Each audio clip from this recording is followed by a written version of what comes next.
because an economy involves trade-offs. Politics involves solutions, real or imaginary. Some years ago, there was a tragic airplane crash in which a baby was killed by being torn from its mother's arms. In Washington, the answer was quite clear. We must have laws that say that babies cannot be held in mothers' arms in airplanes. They must have their own separate seat where they're strapped in. Fortunately or unfortunately, a couple of economists got hold of this, and they figured out what would be the probable result of such a law. First of all, it means that every couple that's traveling with a baby would have to buy 3 seats instead of 2. And therefore, they would have 50% higher costs of transportation. Now, since to ordinary people in the real world, as distinguished from Washington, money matters.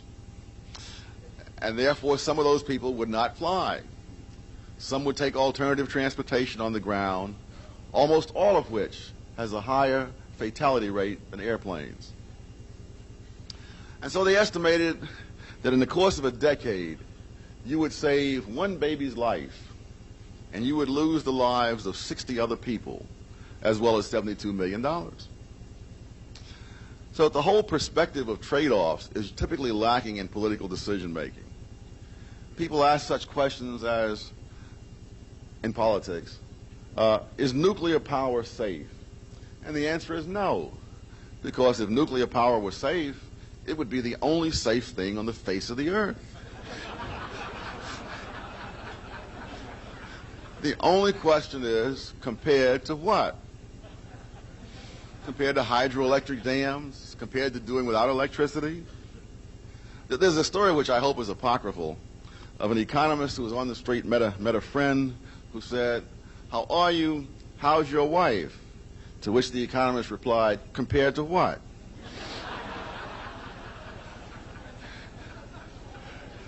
So looking at nuclear power in this way, it is far safer than any alternative method of producing electricity. Someone calculated how many lives are lost for every so many billion kilowatt hours of electricity, because human lives are among the price paid for generating electricity. And having calculated this, they asked how many lives would be lost generating the amount of electricity that would have been generated by 3 Mile Island during the time that it was shut down. And the answer was 52 lives. No lives were lost at 3 Mile Island, even during the, quote, disaster, unquote. 2 people were killed on the highway trying to get away from 3 Mile Island.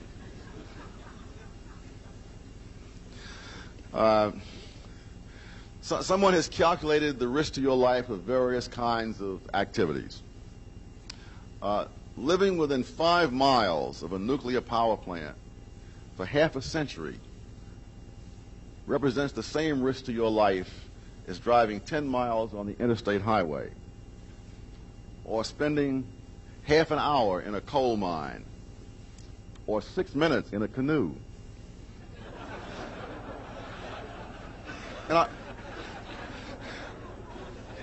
And I think of all the environmentalists in their canoes worrying about nuclear power plants.